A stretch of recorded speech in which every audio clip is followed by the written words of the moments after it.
Coba yuk kita kaji perpustakaan atau pustaka dulu. Siapa di pemerintah daerah masing-masing pasti punya itu kajian, apakah dari UNSUD ataukah dari UGM atau dari UI dan sebagainya, pasti ada untuk mengembangkan wilayah masing-masing. Bahwa wilayah Jawa bagian selatan, terutama Banyumas, memang secara pertumbuhan ekonomi kami memang tinggi ya, tapi ada hal yang menarik di sana karena angka kemiskinan, angka pengangguran kita juga kami akui masih tinggi, masih di atas provinsi maupun di atas nasional. Karena sesuatu itu jangan selalu pakem. Kita harus keluar dari zona nyaman. Karena saya mulai dari 2018 di Seruling Mas, jadi untuk sejarah keterikatan dengan paguyuban ataupun ada bandara Jenderal Sudirman. Runway-nya nanti rencana akan menjadi 1.800. Mudah-mudahan setelah ATR nanti ke depan bisa Boeing. Hanya saja pada saat yang pertama bandara, pada saat awal buka 600.000 Jakarta, ludes, laris manis, penuh terus. Tapi setelah COVID menjadi 1.200 sekarang, 1.200.000. Satunya di Jawa Tengah yang akan menuju UNESCO, Geopark. Kami punya Geopark Kebumen. Asia Australia Football Talent, yaitu asosiasi akademi sepak bola se-Asia dan se-Australia, dan itu kantornya ada di Singapura. Sejak tahun 2019 sampai dengan 2024 kemarin, kemudian sudah diperpanjang lagi 2024 sampai dengan 2029. Presiden CFT Internasional adalah orang Banjarnegara, yaitu saya sendiri. Juga dan dari UNSUD. Kalau beliau dari UGM, kalau saya dari UNSUD. Awalnya munculnya kalau ekonomi, tapi sesungguhnya dampaknya adalah terhadap hal-hal bersifat sosial, budaya, dan lain-lain. Saya kira kapital-kapital lain yang diperlukan dalam rangka pembangunan. Setiap tahun ataupun petani ikan, terutama yang bergerak sektor perikanan, adalah terkait dengan masalah pakan biasanya.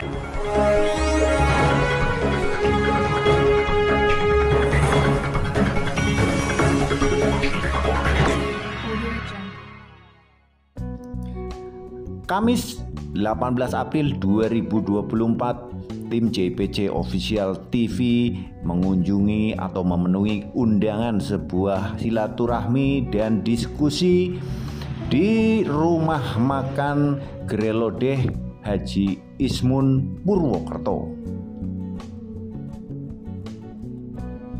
Acara ini digagas oleh Senator Jasela dari Institut Abdul Kholik dan Paguyuban atau Yayasan Seruling Mas Seruan Eling Banyumas. Menurut pihak penyelenggara dari Abdul Kholik Institute, acara ini dilakukan untuk mengevaluasi dan melihat kembali kerja dan kinerja Dr. Haji Abdul Kholik yang terpilih kembali sebagai senator atau Dewan Perwakilan Daerah di periode 2024 hingga 2029, di mana beliau juga terpilih sebelumnya di periode 2019-2024 untuk perwakilan Jawa Tengah. Dalam acara silaturahmi dan dialog ini dihadiri oleh perwakilan dari akademisi atau kampus, kemudian juga tokoh masyarakat, OPD atau kepala dinas dari 8 kabupaten di wilayah Jasela atau Jalur Selatan atau Pansela Pantai Selatan. Narasumber adalah Dr. Abdul Kholik dan Bambang Soeharto serta Ketua Umum Seruling Mas Bapak Wisnu. Berikut ini beberapa cuplikan dialog dan tanya jawab antara peserta dengan narasumber. Dan juga tetangga ini kan sudah lama. Banyak sekali hal yang sudah disampaikan oleh dokter, termasuk teman saya, Dokter Tarjudi, cerita tentang mangrove dan sebagainya. Jadi saran saya yang pertama, coba yuk kita kaji perpustakaan atau pustaka dulu. Siapa di pemerintah daerah masing-masing pasti punya itu kajian, apakah dari UNSUD ataukah dari UGM atau dari UI dan sebagainya, pasti ada untuk mengembangkan wilayah masing-masing. itu jadi salah satu referensi bagaimana kita mengembangkan Jasela ini, cara catatan itu. Jadi studi pustaka dulu. Yang kedua, setelah itu ada pendalaman. Nah, untuk pendalaman ini, mohon maaf kalau bisa sih masing-masing kabupaten ini tolong tonjolkan apa sih yang skala prioritas, belum yang gede dulu deh.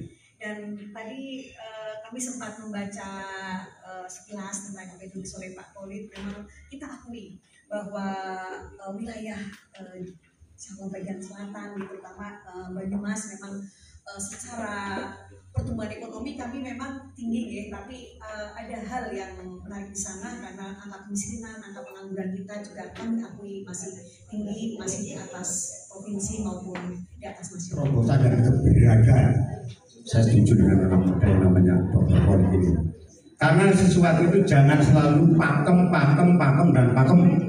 Kita harus keluar dari zona nyaman, tapi tidak melanggar aturan. Tadi ada pesan dari Ketua Umum Seruni Mas begitu. Yang pertama yang saya tangkap, saya setuju dengan Bapak saya dari Cilacap, kita perlu roadmap potensial setiap kabupaten. Roadmap potensial setiap kabupaten. Kemudian diakomodasi dengan pengkajian akademisi. Setelah itu dijembatani kalau bisa oleh institut yang baru launching ini, awal usulan tiap kabupaten. Saya mulai dari 2018 di Seruni Mas. Jadi untuk sejarah keterikatan dengan paguyuban ataupun kemudian bicara tentang tol, ya kelewatan. Rencana tidak kelewatan rencana. Tapi begini Bapak, Purbalingga ada Bandara Jenderal Sudirman. Runway-nya nanti rencana akan menjadi 1.800. Mudah-mudahan setelah ATR nanti ke depan bisa Boeing. Hanya saja pada saat yang pertama bandara, pada saat awal buka 600.000 Jakarta, ludes, manis penuh terus. Tapi setelah COVID menjadi 1.200 sekarang, 1.200.000 geleng-geleng semua. Termasuk 22 perusahaan industri rambut Purbalingga yang Korea punya tidak ada pakai pesawat. Saingannya tentu lebih kereta api Pak, bisa tidur juga. Kabupaten Kebumen mungkin sudah pada mendengar kalau kami itu ranking 1 dari bawah. Tidak malu-malu, memang kenyataan seperti itu. Ya. Kali ini kami membawa Yunsewu unak-unak, mohon bantuannya saja seperti itu. Jadi di Kabupaten Kebumen kemiskinannya nomor 1, tetapi yang membuat kami bangga adalah satu-satunya di Jawa Tengah yang akan menuju UNESCO, Geopark. Kami punya Geopark Kebumen yang dulu namanya Geopark Karangsari Derek Mantur. Asesmen kami ada di bulan Juni awal. Jadi kami kedatangan 2 asesor dari Jerman dan Cina, insya Allah. Mohon dukungannya nanti barangkali ada program-program yang bisa masuk ke Kabupaten Kebumen. Itu yang pertama.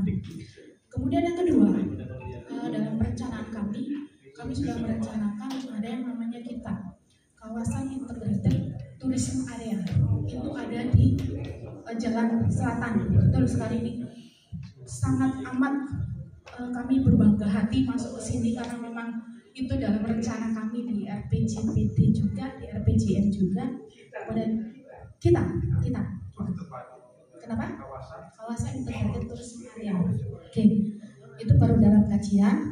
Nanti monggo Yunsewu ini mungkin bisa jadi masukan buat kemajuan yang di Jalan Selatan. Dan Bapak Ibu sekalian, memang betul sekarang ini tidak lagi ekonomi sebagai panglima, tetapi betul pada dan Pak Kolit dan teman-teman bapak-bapak sini mulai dari istana itu menjadikan formasi politik sebagai panglima. Apakah kekuatan daerah kita saat ini teman-teman untuk bayar aja bingung Mbak ya, apalagi untuk bangun infrastruktur Pak, kecuali dengan kegiatan aspiratif. Betul kan? Asia Australia Football Talent, yaitu Asosiasi Akademi Sepak Bola se-Asia dan se-Australia. Dan itu kantornya ada di Singapura. Sejak tahun 2019 sampai dengan 2024 kemarin, kemudian sudah diperpanjang lagi 2024 sampai dengan 2029, Presiden CFT Internasional adalah orang Banjarnegara, yaitu saya sendiri. Nah, saya akan berbicara dari aspek ini. Saya setiap tahun itu harus hadir di semua negara Asia dan Australia untuk apa? Untuk menyerahkan hadiah pada saat penutupan final internasional. Yang pesertanya adalah anggota-anggota CFT itu. Dan yang membuat saya sering terganjal adalah saya sering menyerahkan hadiah, juaranya Indonesia Pak, timnya Pak, sering sekali yang menyerahkan hadiah orang Indonesia, tim juaranya Indonesia, karena asosiasi kami adalah Asosiasi Akademi Sepak Bola untuk anak-anak, bukan untuk federasi yang senior. Kalau seniornya Pak Erick Thohir Pak. Nah, jadi apa yang ingin saya sampaikan, di setiap negara itu ada putaran babak kualifikasi.